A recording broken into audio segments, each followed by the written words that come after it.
Nakalabas na ng exclusive economic zone ng Pilipinas ang dalawang barko ng China Coast Guard na binuntutan ng Philippine Coast Guard. Kinumpirma naman ng AFP ang pagpasok at pagdaan ng tatlong barko ng People's Liberation Army sa archipelagic waters ng bansa. May balitang pambansa si Patrick De Jesus ng PTV. Patrick. Sige, mamaya, bibigay ko. Alan, binuntutan nga ng Philippine Coast Guard yung dalawang barko ng China Coast Guard hanggang makalabas sa mga ito sa exclusive economic zone ng Pilipinas.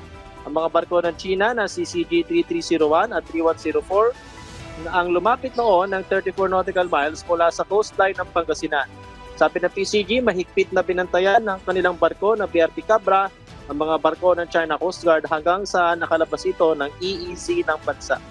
Base sa pinakahuling monitoring sa tulong ng Dark Vessel Detection Data ng Canada, pabalik na ng Guangdong Province sa China ang mga barko ng CCG. Samantala, kinumpirma ng Armed Forces of the Philippines na tatlo namang barko ng People's Liberation Army o PLA Navy ang pumasok sa archipelagic waters ng Pilipinas. Na-monitor ang mga ito mula noong February 1 na naglayag sa Mindoro Strait hanggang Basilan Strait.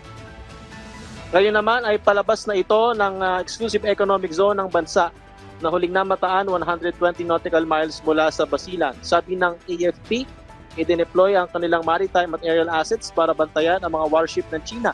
Bagamat katanggap-tanggap ang pagdaan sa archipelagic sea lanes ng iba't ibang barko, iginit ng AFP na walang diplomatic coordination ng pagtawid ng mga barko ng China.